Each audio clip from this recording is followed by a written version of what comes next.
Ce matin, nous allons parler de l'écoute active du Saint-Esprit. On est dans un monde, vous le savez, où il est difficile d'obtenir le silence. Tout le monde écoute de la musique, même en faisant du jogging. On n'écoute pas les petits oiseaux parce que ça nous rappellerait trop qu'il y a un créateur. Une création merveilleuse qui a l'empreinte, qui porte l'empreinte du créateur. Tout le monde écoute de la musique. Même, je dirais, les chrétiens pourraient méditer et prier, mais écoutent de la musique dans leur voiture. Alors, ce n'est pas interdit. Et bien souvent, on fait que ça, et on ne prie pas, et on ne loue pas. On laisse la louange louer par procuration. On fait de la louange par procuration. Est-ce que ce n'est pas bien quand on est chez soi, quand on est en train de courir, quand on est dans sa voiture, de laisser un peu de silence pour que Dieu puisse nous parler aussi, nous visiter, parler à nos cœurs. Parce que même la musique de la louange peut être un encombrement à nos oreilles. Parce que c'est du bruit. Vous n'êtes pas d'accord? Et le bruit, quand il y a du bruit, je ne peux pas entendre. Alors, vous avez des gens qui ont, dans le monde, toujours les écouteurs dans les oreilles, les portables devant eux, ils braillent même dans la rue. Avant, j'avais peur parce que je croyais que les gens parlaient tout seuls. Puis après, j'ai réalisé, c'était le début du portable. On a du mal à ne pas avoir de bruit autour de soi pour réfléchir, pour méditer, pour écouter la voix de Dieu. Pourtant, il est écrit « Faites silence devant l'Éternel », quelque part. Je vous ai peut-être déjà raconté qu'un jour, lors d'un culte que je dirigeais, j'ai demandé aux chrétiens de faire silence.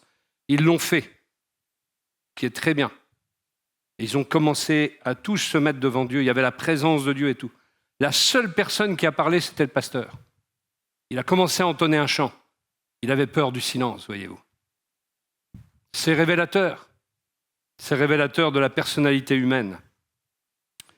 Alors, on a du mal à ne pas avoir de bruit autour de soi. Du coup, on ne peut pas réfléchir vraiment. On ne peut pas méditer. On ne peut pas écouter la voix de Dieu. Et il nous faut comprendre que pourtant, le Seigneur veut nous parler. Déjà à titre personnel, pour nous apporter sa bénédiction, mais également au titre de notre service pour lui, dans l'objectif que nous puissions être efficaces et que nous puissions porter du fruit. Jésus a dit, « Sans moi, vous ne pouvez rien faire. » Moi-même, je le dis, sans l'Esprit de Dieu, je ne peux rien faire. Et je ne prétends pas diriger une œuvre sans la présence et la puissance du Saint-Esprit. Je ne prétends pas évangéliser sans la puissance du Saint-Esprit. Je préfère rester là, si je n'ai pas l'onction du Saint-Esprit. Parce que pour parler aux gens, j'ai besoin de la puissance de Dieu, pour que les paroles qui vont être dites fassent fondre les cœurs. Nous puissions aussi apporter par révélation des paroles de connaissance, pour que les gens soient confondus devant la grandeur de Dieu. L'auteur John Bever insiste sur le fait que le Saint-Esprit n'est pas une force impersonnelle, ce n'est pas une puissance, ce n'est pas un fluide, mais c'est la personne divine, la troisième personne de la Trinité, le Dieu saint, avec qui je peux entretenir une réelle intimité. Et cette compréhension de la personne du Saint-Esprit, elle est essentielle pour que je puisse cultiver une écoute active. On n'écoute pas une idée, on n'écoute pas une puissance, on n'écoute qu'une personne. Donc c'est la personne du Saint-Esprit. L'écoute du Saint-Esprit commence par une relation qui est nourrie au quotidien avec l'Esprit de Dieu. Une relation profonde d'intimité avec lui. C'est Yonggi Cho, un homme d'expérience avec une des plus grandes églises du monde en Corée. L'homme qui disait, quand on lui demandait le secret de la croissance de son église, des gens avaient fait des milliers de kilomètres pour entendre la réponse, vous vous rappelez? Et il a répondu la prière et encore la prière. Mais la prière nous parle aussi du partenariat avec le Saint-Esprit, puisque nous prions sous l'impulsion du Saint-Esprit et en étant conduits par lui. Alors il parlait dans ses livres de partenariat avec le Saint-Esprit. Il y avait, par exemple, une telle intimité entre Pierre, l'apôtre, Paul, l'apôtre, Philippe, l'évangéliste, et d'autres, et le Saint-Esprit, qu'il pouvait parler de sa part.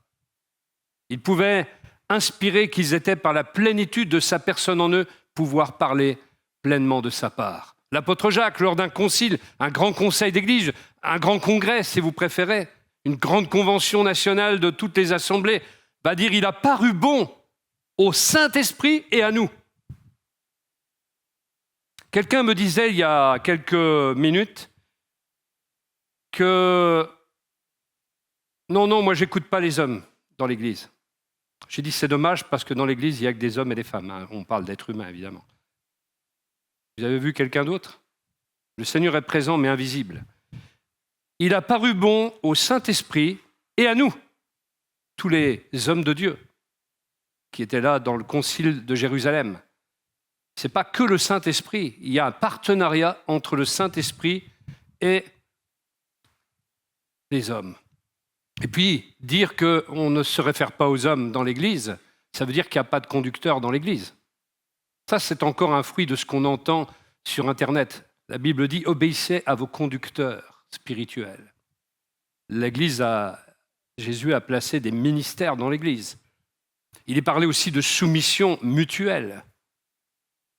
S'il n'y a pas d'homme important, je veux dire, si l'être humain n'est pas important dans l'Église, pourquoi c'est écrit qu'on doit se soumettre les uns aux autres?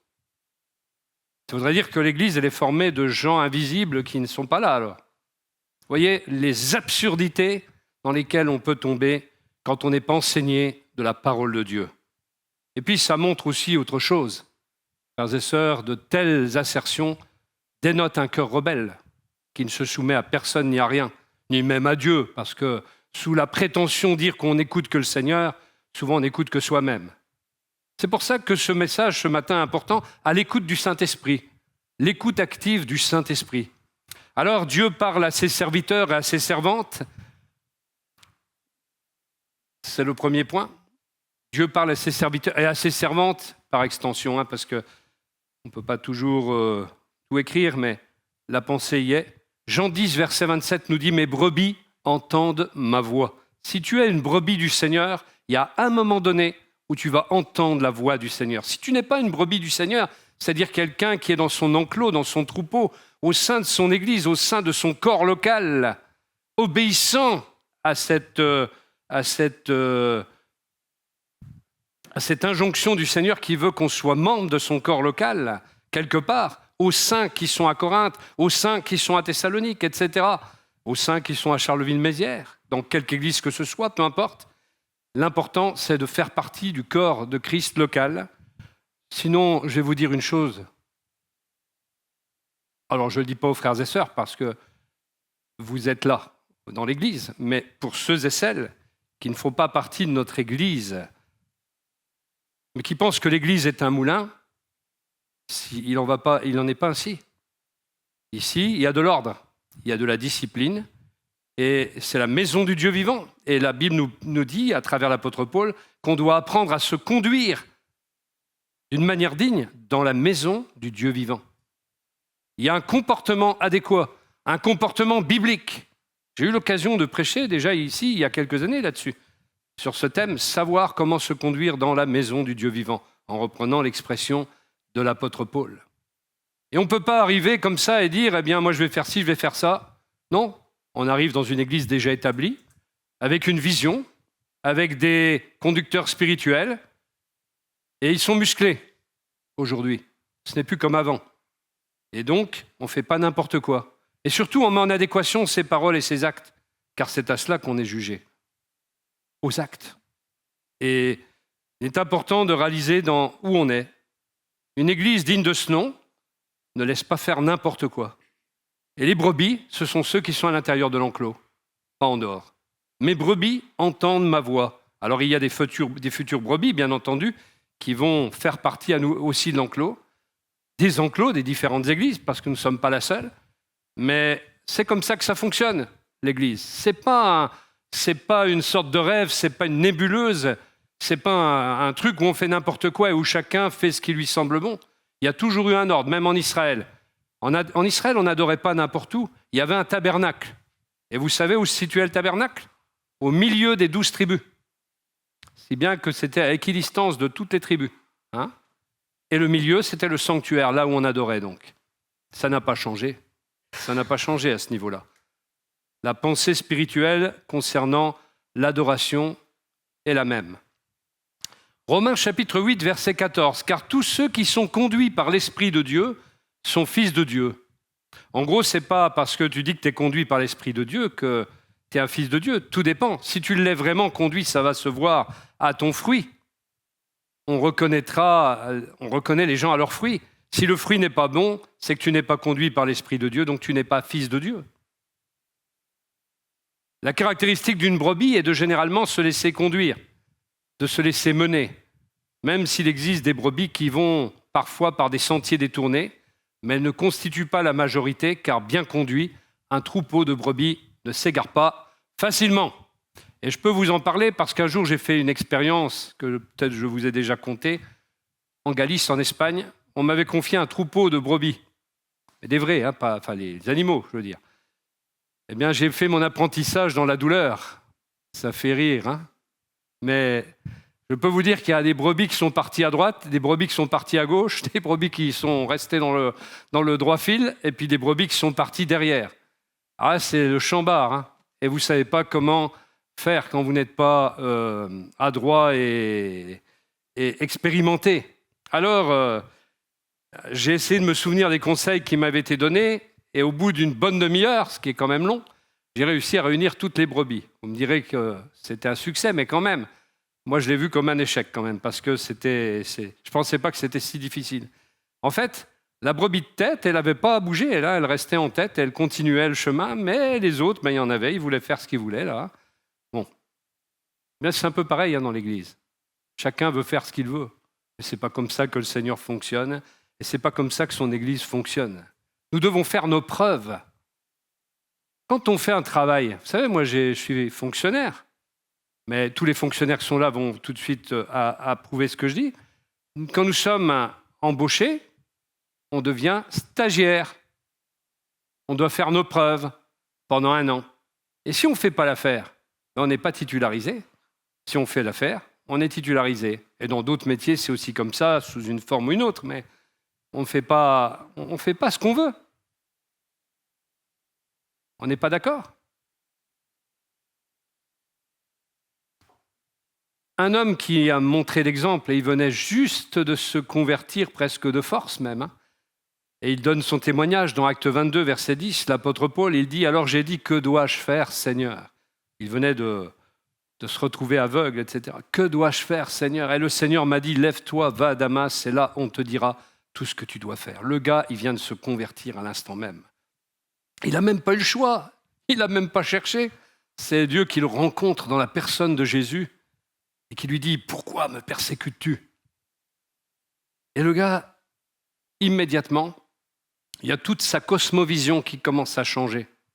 Toute sa vision de ce qu'il a été, de ce qu'il est, de ce qu'il sera, et du monde également, et de sa vision du Seigneur, parce qu'il avait une fausse vision de Dieu.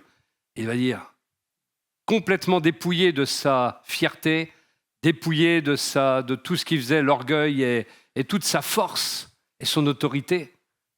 Que dois-je faire, Seigneur? Que veux-tu que je fasse, Seigneur?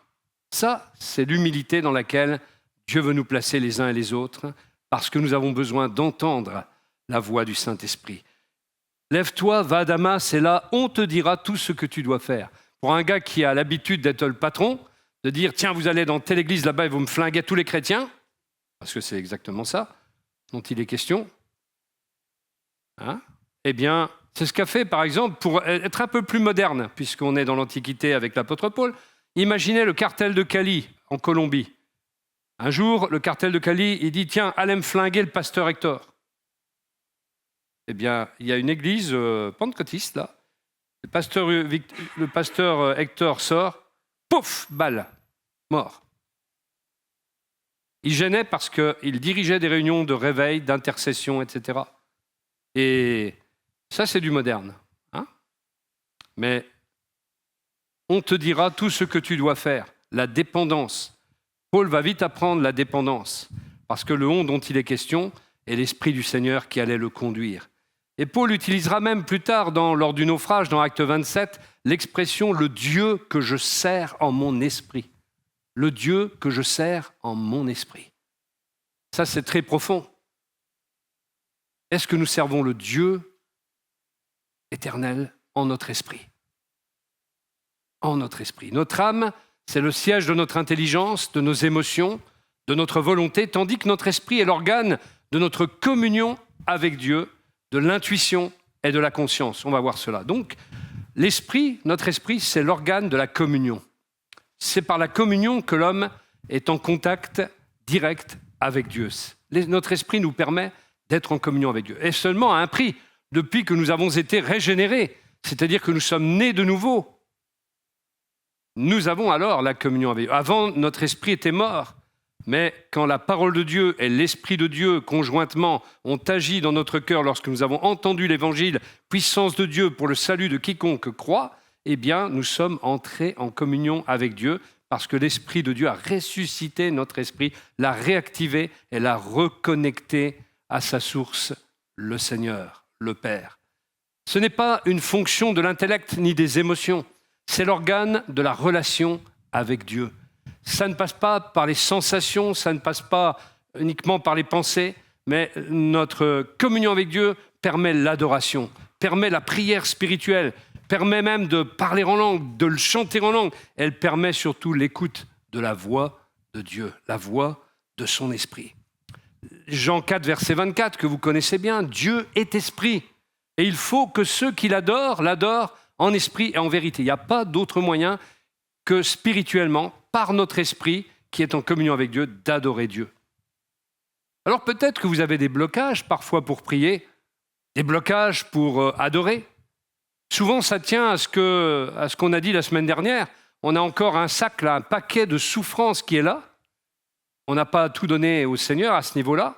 Et on ne veut pas le laisser aller dans les zones d'ombre. Et du coup, bien, on reste avec ce sac. Et tant que ce sac n'est pas délié, la joie manque, l'entrain manque. Et il y a ce blocage. Il peut y avoir d'autres blocages que j'ignore, mais il y a ce blocage-là, par exemple, des souffrances passées. Ce paquet que nous amenons avec nous, parce que tout n'est pas parti lors de la conversion, ça se saurait. Et nous avons besoin, par notre esprit, de connaître ces choses-là et d'être, libérés. D'être libérés pour mieux adorer en esprit et en vérité. C'est pour la liberté que Christ nous a affranchis. Il veut nous apporter cette liberté qui va nous permettre d'adorer librement, de prier librement. Ne soyons pas comme les Israélites qui étaient encore, par leur mentalité, esclaves en Égypte et qui n'arrivaient pas à adorer. Dieu est toujours celui qui dit « Laisse aller mon peuple afin qu'il me serve ». Littéralement, dans l'extension, c'est m'adorer, qu'il m'adore, de me serve dans l'adoration, dans la louange. Le deuxième élément de l'esprit, c'est l'intuition. L'intuition, c'est la capacité de recevoir directement des impressions spirituelles, des révélations ou la direction divine sans aucun raisonnement. C'est l'intuition. C'est comme ça qu'on est poussé par le Saint-Esprit. C'est comme ça qu'on arrive devant une personne et qu'on lui dit sa vie, sans avoir rien préparé. Parce que d'un seul coup, une impression, une pensée vient. Et cette pensée est tellement forte, on sait que ça vient de Dieu. Et parfois, c'est même automatique. L'intuition est immédiate. Elle ne dépend pas de la logique ou de l'analyse. Si ça te prend trop longtemps à réfléchir, c'est que ça ne vient pas de Dieu, dans un cas pareil. Elle est la voie, cette intuition, elle est la voie, le chemin par lequel le Saint-Esprit communique sa volonté, par lequel il donne des convictions ou des avertissements. Rappelez-vous, Paul a été averti qu'il allait être lié et aller à Jérusalem par des gens qui prophétisaient, à qui Dieu a communiqué sa volonté pour l'apôtre Paul. Pour autant, rappelez-vous que Paul n'a pas cédé aux avertissements. Il a pris ce qui était bon, mais il ne s'est pas nourri du sentiment de crainte et d'insécurité que ceux qui lui disaient la parole qui venait de Dieu avaient dans leur cœur, parce qu'eux, ils interprétaient la parole reçue. Et nous ne devons jamais interpréter les prophéties ou les paroles de connaissance que nous recevons.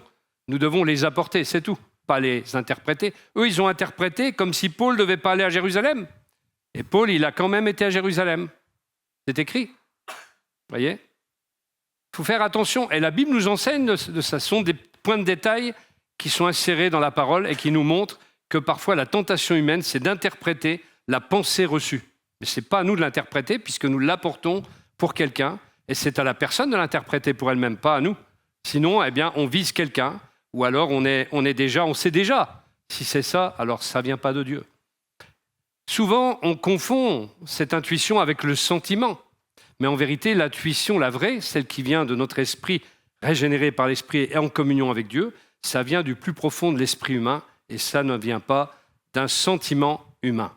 Watchman Nee, qui était très expert dans ces choses-là, dira « L'intuition n'a rien à voir avec la pensée ou le raisonnement. Elle est une connaissance directe dans l'esprit. » Je crois que c'est clair. Il l'a exprimé vraiment très clairement. Le troisième élément de notre esprit, c'est la conscience. C'est la partie de l'esprit humain qui distingue le bien du mal selon la lumière de Dieu et non pas simplement selon la morale humaine. La conscience, elle est différente de la conscience psychologique qui est liée à l'âme. La conscience, elle peut être affaiblie ou éclairée selon notre proximité avec Dieu. Et en tout cas, le Saint-Esprit utilise la conscience pour convaincre de péché, de justice et de jugement.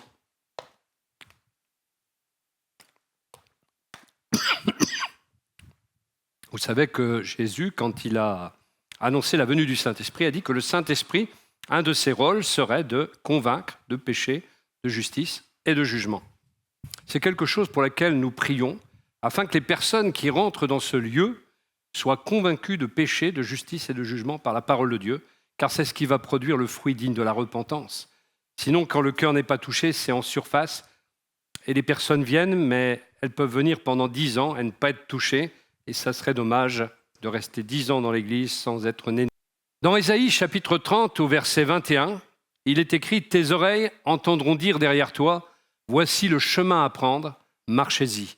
Quand vous irez à droite ou quand vous irez à gauche. » Ça nous parle du bien et du mal, de la direction morale, etc. Mais il y a cette belle promesse que le Saint-Esprit, dans des temps où nous sommes sensibles à sa voix, eh bien, veut nous parler, veut nous orienter, veut nous diriger et nous montrer le chemin à prendre. Dans le psaume 32, il est d'ailleurs écrit qu'il nous enseignera le chemin à suivre.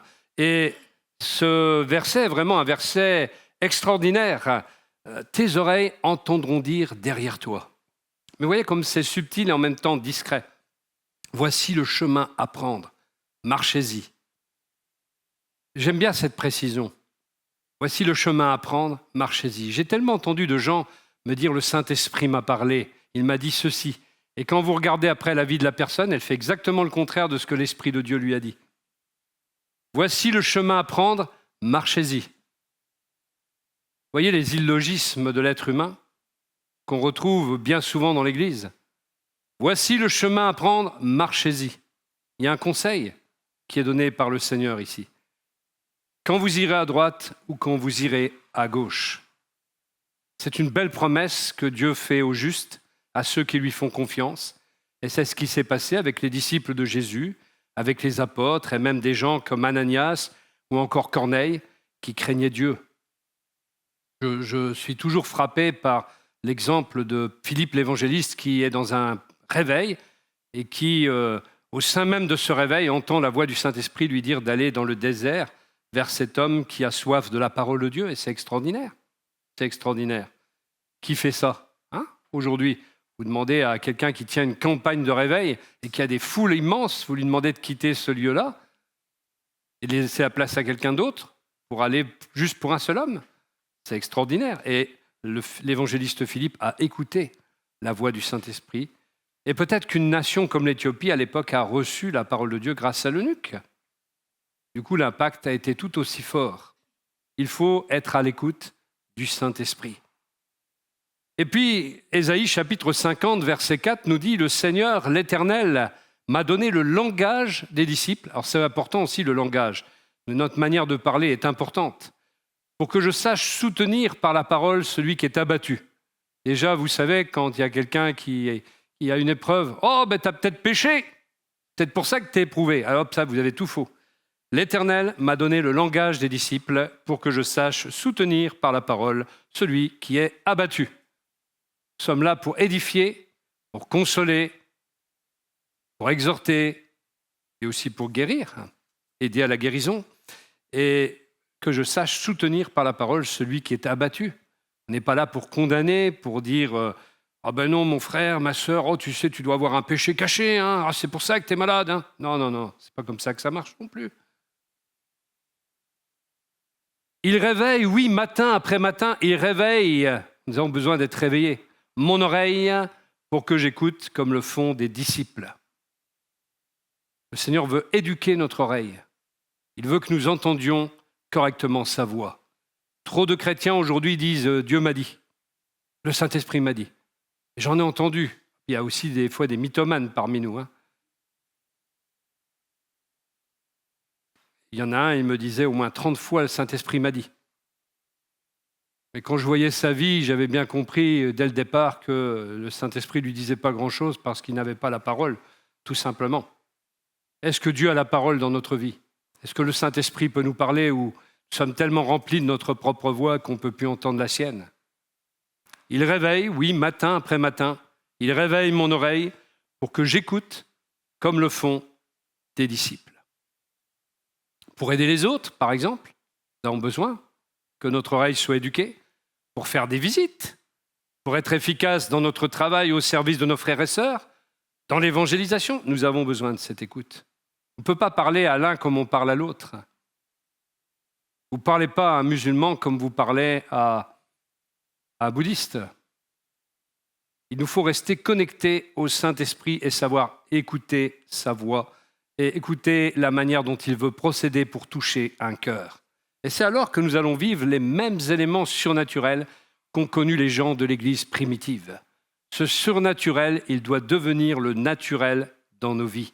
Ça doit devenir naturel de donner une parole de la part du Seigneur sans que ce soit une bêtise, une ânerie ou une élucubration ou une fantaisie sortie de notre esprit qui parfois est un peu délirant.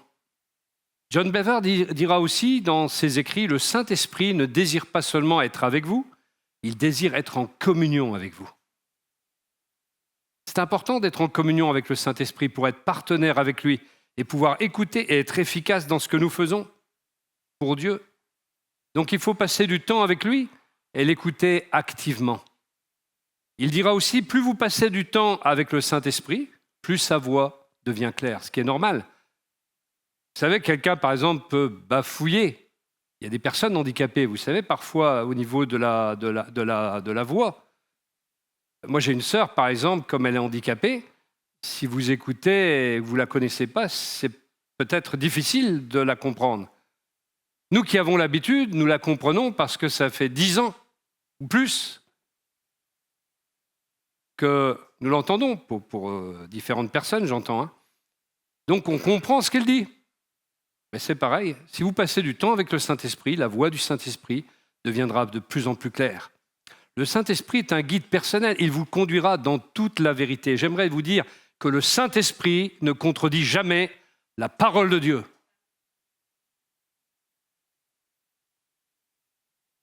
Je ne me fâche pas souvent, mais parfois ça peut m'arriver.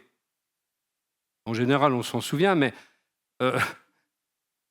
quand j'entends quelqu'un qui me dit que le Saint-Esprit lui a parlé et qu'il dit le contraire de ce que dit la Bible, alors là, j'ai le sang espagnol qui bout dans mes veines. Il n'y a pas d'espagnol dans la salle. Vous saurez de quoi je parle. Le sang bout dans mes veines. Et c'est compliqué. Ça génère quelques sentiments difficiles à gérer au niveau des émotions à un moment donné, parce que c'est énervant, c'est agaçant, en fait. Quand ça vient de quelqu'un de nouveau converti, on pardonne parce que c'est plus pardonnable. C'est pas qu'il n'y a pas... Je veux dire, on est plus tolérant parce qu'il y a de la patience à avoir. Malheureusement, je dirais que ça perdure même chez certains dans nos églises. Et c'est dommage. C'est-à-dire qu'on ne comprend rien, qu'on n'essaie pas d'apprendre, mais qu'on est convaincu qu'on a toujours raison. Le Saint-Esprit est un guide personnel qui nous conduit. Il est constant, il est fidèle et surtout, il ne contredit pas la parole de Dieu. Il a promis de nous conduire dans toute la vérité, donc la volonté de Dieu qui est bonne, agréable et parfaite, donc il n'y a pas à chercher ailleurs. Il parle par la parole de Dieu. Il parle par la paix intérieure que je peux ressentir à un moment donné. Il parle par des impressions qu'il me donne, mais qui ne vont jamais contredire la parole de Dieu. Par des visions également, ou des songes. Mais ils ne vont pas contredire la parole de Dieu. Je vous le dis, ne venez pas me voir en me parlant d'un songe qui contredit la parole de Dieu, c'est même pas la peine. là, mon oreille, elle sera fermée. Parce que j'en ai assez de tout ça. Moi, ce que je veux, c'est entendre le vrai Saint-Esprit, pas les boniments.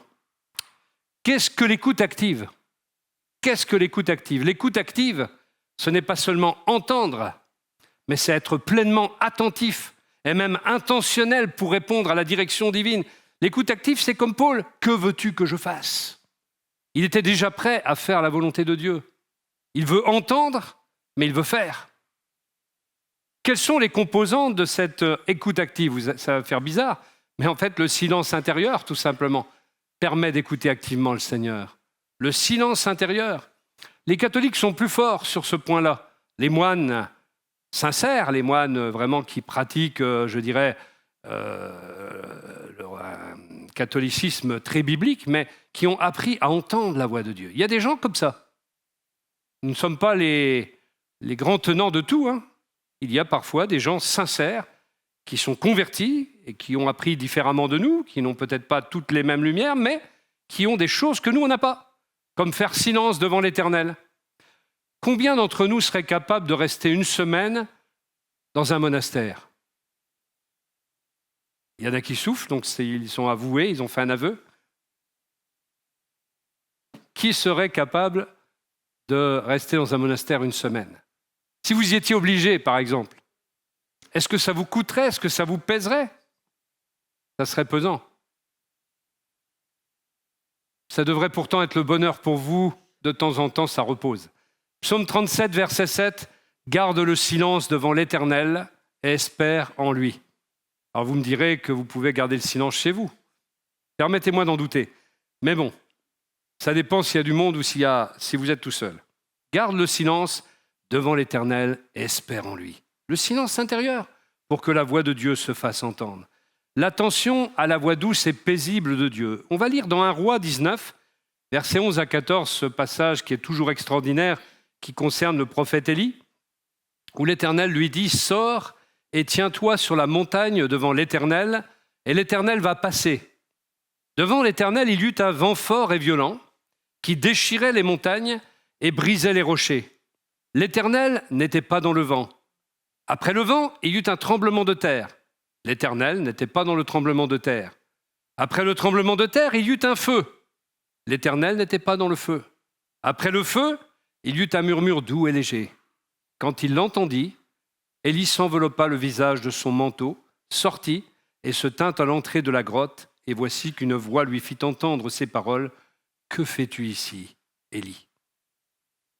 Non pas que Dieu ne puisse pas être là quand il y a le vent, puisque dans Acte 2, il y a un vent impétueux qui s'est manifesté. Le Saint-Esprit est venu à la Pentecôte sur les disciples.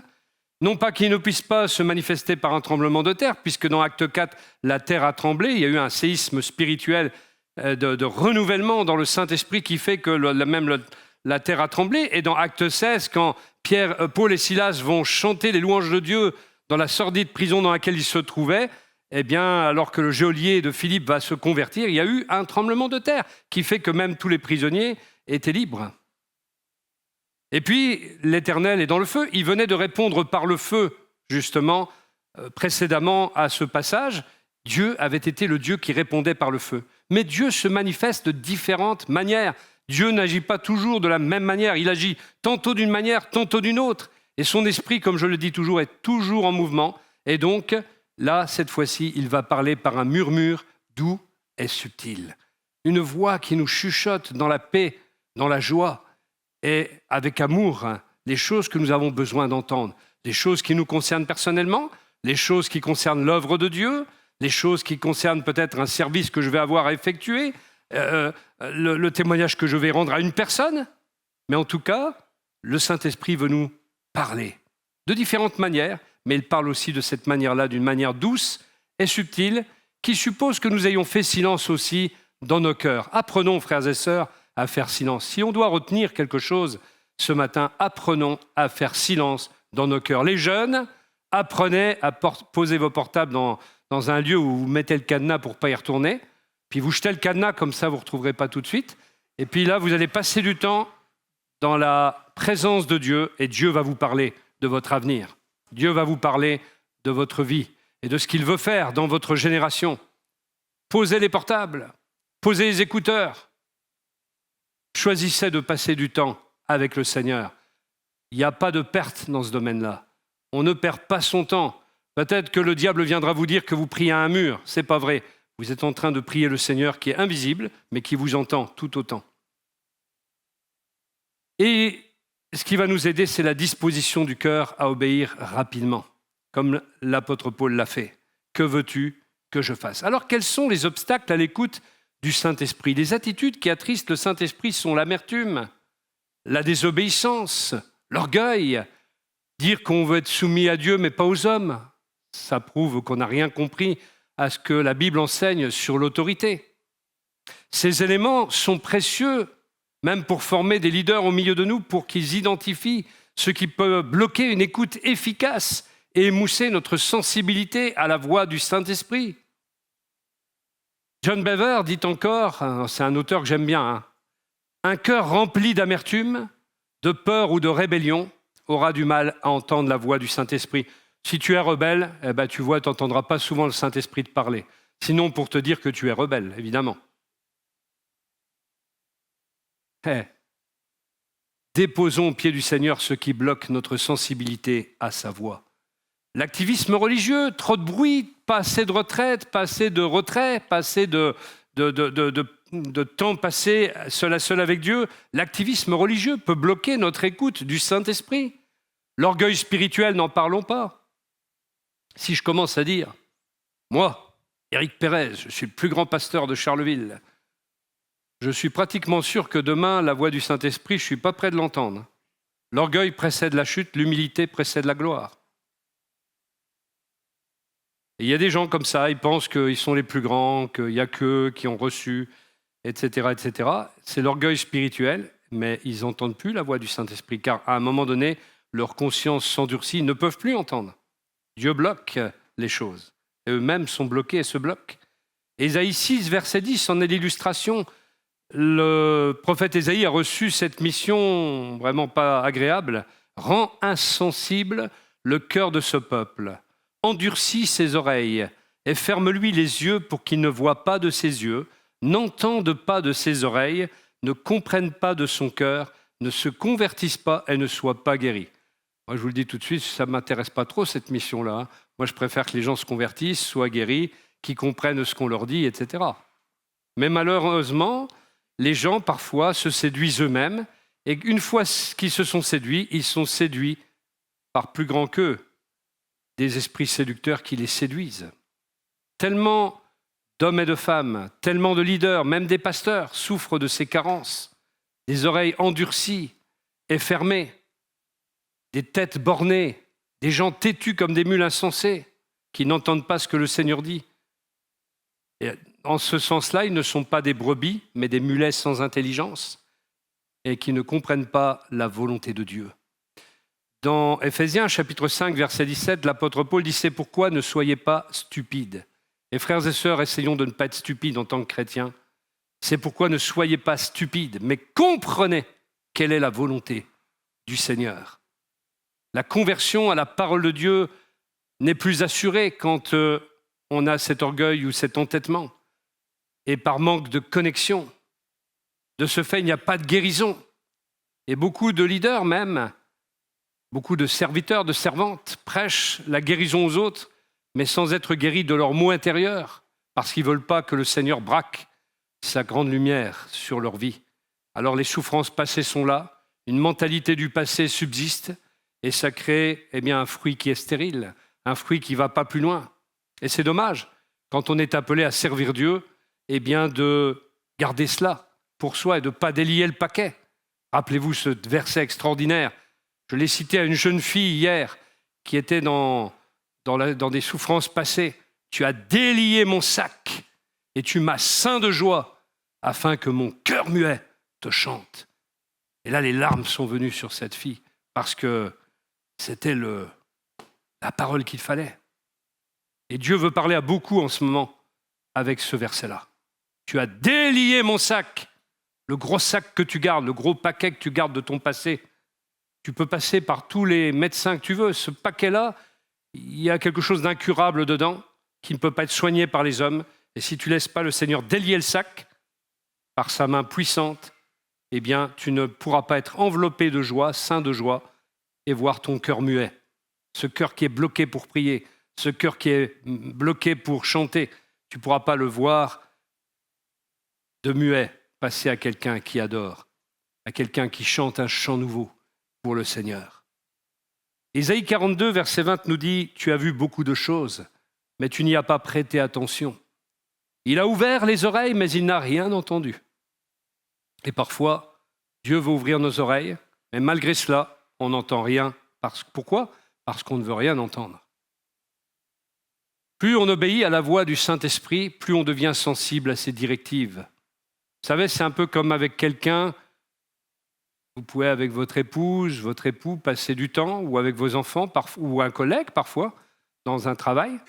Parfois, pas besoin de se parler, il suffit de se regarder, et on sait ce que l'autre veut faire, ou ce que l'autre va faire. Les musiciens de flamenco, entre autres, parce que je connais un peu cette musique, ils se regardent les uns les autres quand ils jouent. C'est pour ça qu'ils arrivent à jouer ensemble. Vous avez vu la vitesse d'exécution ? Comment ils font pour ne pas se tromper ? Parce qu'ils se regardent de temps en temps. Les gens ne le voient pas forcément. Ils se font des petits signes. Et en fait, c'est comme ça qu'ils arrivent à jouer ensemble. Et avec le Saint-Esprit, on peut avoir aussi ce partenariat.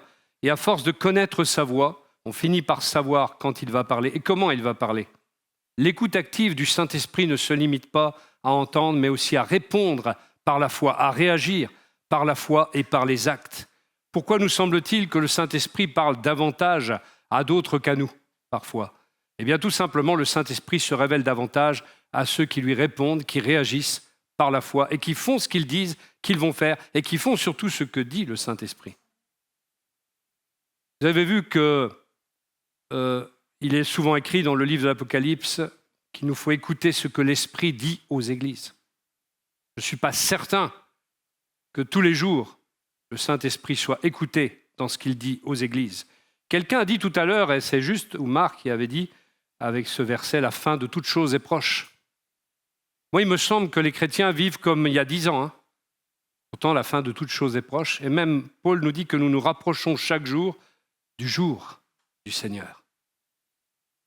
Je m'étonne qu'il y ait encore certaines réactions, certaines priorités, certains acquis qui ne soient pas là chez les chrétiens. Souvent, on priorise un tas de choses, mais le Seigneur, il est bien derrière. Et on ose dire après, peut-être à d'autres, la fin de toute chose est proche. Mais commence par regarder pour toi que la fin de toute chose est proche. Parce que si la fin de toute chose est proche, ta consécration doit être au maximum. Elle doit être optimisée, elle doit être au maximum du maximum. Vous savez, ce qu'on a vu récemment, cette guerre entre l'Iran et Israël n'est qu'une préparation. Dans quelques temps, parce qu'il y a des stratégies derrière tout cela, on va frapper encore. L'Occident, les États-Unis et Israël vont encore frapper l'Iran. Mais pour plaire à l'ONU, c'est un petit peu mis en suspens. Puis quand l'Iran ne s'y attendra pas, il se prendra peut-être... Mais peut-être aussi que ça va se passer autrement. Moi, je ne suis pas prophète de ces choses-là. Et le bruit de guerre, comme il a dit tout à l'heure, est guerre, mais ça nous parle. Et on sait que le conflit actuel est quelque chose qui est mentionné dans la parole de Dieu. Et donc, nous savons par la parole de Dieu que ça ne va pas en rester là. Donc, il est important de réaliser que Jésus est à la porte et qu'il nous faut nous consacrer de plus en plus et parler de plus en plus aux autres de Jésus. John Bever disait aussi « Dieu ne vous parlera pas davantage si vous n'obéissez pas à ce qu'il vous a déjà dit ». Alors, c'est pas vous, si vous me dites 300 fois « le Saint-Esprit m'a dit », je ne vais pas vous croire. Je ne vais pas vous croire parce que si le Saint-Esprit vous a dit, l'Église devrait être en ébullition, elle devrait être en plein réveil. Le fait que le Saint-Esprit vous parle doit déjà provoquer quelque chose chez vous et chez les autres. S'il n'y a rien, c'est que le Saint-Esprit n'a rien dit. Est-ce que vous êtes d'accord avec ça ?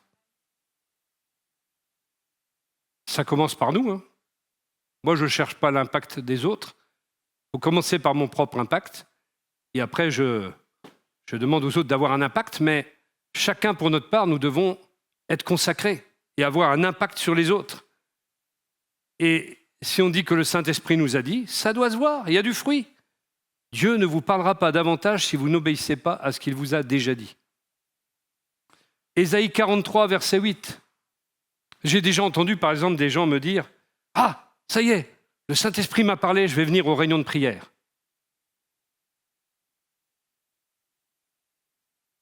Et quand je regarde la réunion de prière, je suis obligé de prendre une longue vue. Je vois toujours pas la personne. Alors des fois, je prends le microscope, mais la personne n'est pas là. Pourtant, le Saint-Esprit lui avait dit.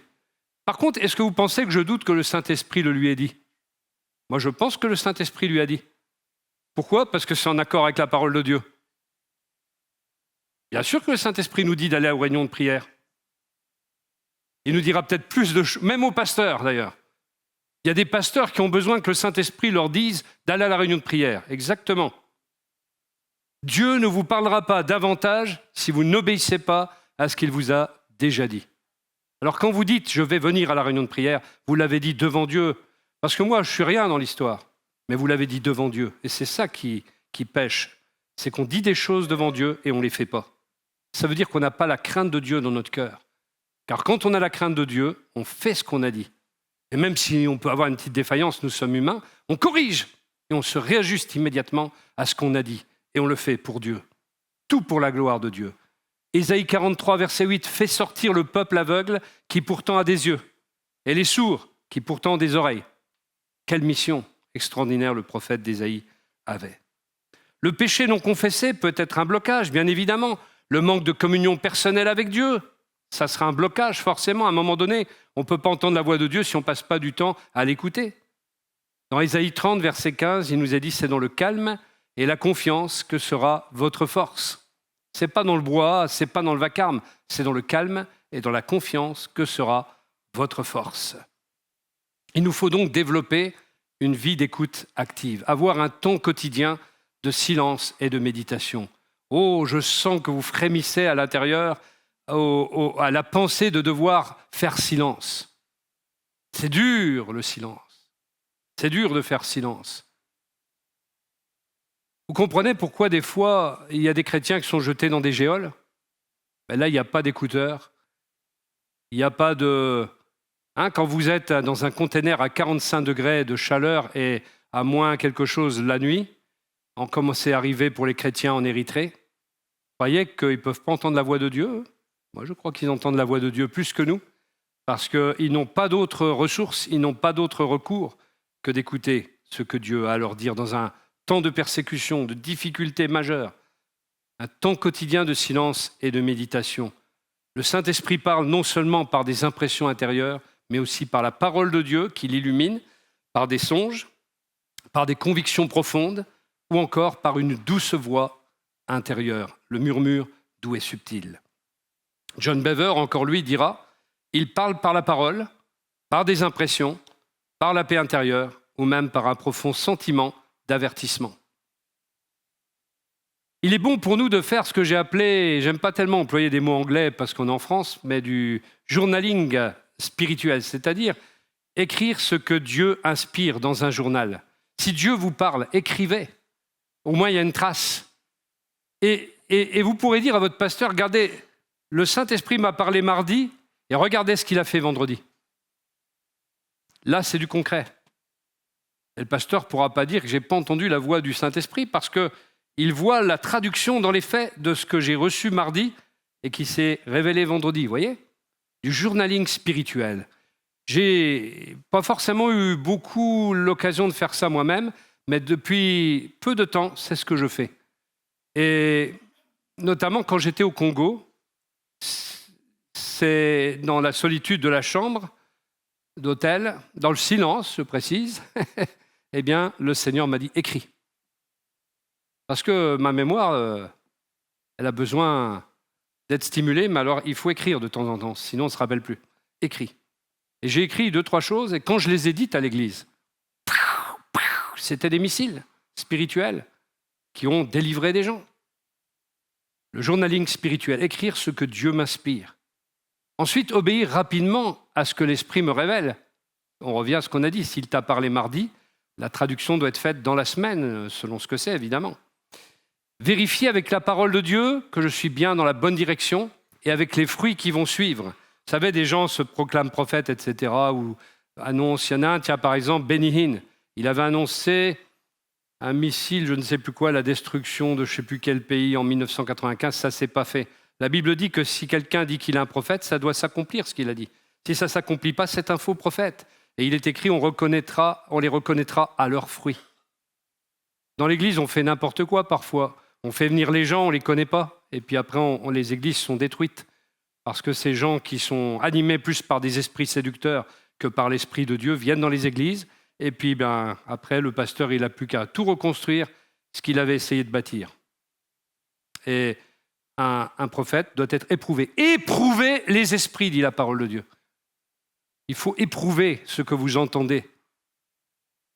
Éprouver. Est-ce qu'il viendrait à l'idée de quelqu'un dans une école? On a besoin d'un professeur de mathématiques. Il y a un prof d'anglais qui arrive et puis il dit « Moi, je veux faire classe en mathématiques, je me sens appelé à enseigner aussi les maths. » Le proviseur de l'école va dire « Monsieur, vous êtes professeur d'anglais, vous n'avez rien à faire dans la classe. Et pourquoi? Et on ne vous connaît pas, vous arrivez, vous débarquez comme ça, vous n'êtes même pas un professeur de chez nous, mais qu'est-ce qui vous prend ?» Et dans l'église, des fois, on laisse rentrer, nous. C'est le moulin. Et on laisse parler des gens qui n'ont pas parlé. Il faut être éprouvé. Les premiers chrétiens, ils donnaient des lettres de recommandation, des lettres de créance. Même Paul le dit. Il nous faut être conduits pour les décisions importantes. Je parle cette fois-ci pour les leaders, le conseil spirituel, le leader de louange. Je suis précis ce matin. Le leader de louange, le leader de telle ou telle activité. Il y a encore des leaders en devenir ici. Il nous faut être conduits par le Saint-Esprit pour les décisions importantes. Ce n'est pas les raisonnements d'hommes qui vont nous sauver, mais il faut aussi prier et recevoir la direction du Saint-Esprit. Il nous faut discerner les besoins réels des personnes. Il faut savoir quand parler et quand se taire quand on nous parle. Il faut être sensible aux alertes du Saint-Esprit dans le service de Dieu. Dans l'exemple, acte 8, verset 29, l'Esprit dit à Philippe, « Avance et approche-toi de ce char. » Il était sensible à l'alerte que Dieu lui a donnée. Il y avait quelqu'un à qui annoncer le salut. Vous voyez ? Le leadership spirituel, ça existe. C'est un mot que des fois on n'aime pas, mais c'est comme ça existe. C'est un très bon mot parce que leader, ça veut dire conducteur, donc c'est biblique. Leadership, c'est l'art de conduire, tout simplement.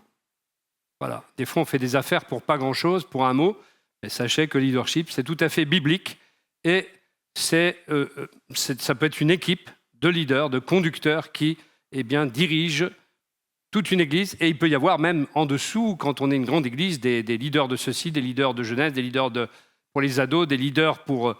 Mais tout ça conduit par le Saint-Esprit dans une homogénéité, dans une soumission mutuelle, dans l'ordre, dans la discipline, et soumis à la parole de Dieu, au Saint-Esprit, à la vision donnée, etc.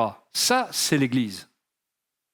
En dehors de ça, on est dans le désordre, dans le vide, et là où il y a du désordre et du vide, rappelez-vous, il y a c'est dans Genèse chapitre 1, verset 2. Révision. La terre était informe et vide, et il y avait des ténèbres à la surface de l'abîme. Ah, il y en a quand même qui suivent, ça va. Voilà. Et là où il y a du désordre et du vide, il y a des ténèbres, frères et sœurs. Il peut y avoir des ténèbres dans l'Église quand on laisse des choses s'installer qui sont ténébreuses, justement. Alors l'écoute du Saint-Esprit, frères et sœurs, pour conclure, est un style de vie. Vous l'avez compris. Ce n'est pas un moment isolé dans la vie de l'Église une fois dans un siècle, mais c'est un style de vie. Un leader efficace, un serviteur, une servante efficace est un leader qui est sensible à Dieu, pas seulement compétent. La compétence ne suffit pas. Il y a des gens qui sont bardés de diplômes, mais qui ne peuvent pas conduire l'Église. Il y a des gens qui sont bardés de tas de choses académiques, mais ils ne peuvent pas conduire l'Église. Parce qu'on ne conduit pas l'Église par l'intellect, on ne conduit pas l'Église simplement en étant compétent, mais nous avons besoin du Saint-Esprit. Sans moi, vous ne pouvez rien faire, a dit Jésus. La question à méditer, c'est suis-je un homme, une femme, un leader, un serviteur, une servante qui écoute d'abord ou bien qui agit d'abord? Beaucoup agissent d'abord, ils écoutent ensuite. Et il est trop tard. Nous devons apprendre à écouter la voix du Saint-Esprit. Est-ce que c'est quelque chose qui nous paraît inaccessible? Moi, je crois que c'est le secret d'une vie fructueuse, une vie pétillante avec le Seigneur. Et je me réjouis de voir que quand nous sommes conduits par lui, bien des choses se passent qui ne se seraient pas passées autrement, des choses beaucoup plus efficaces, beaucoup plus puissantes. On voit des cœurs être libérés. Ça, c'est beau l'œuvre de Dieu. Des gens transformés, des vies transformées. Voilà.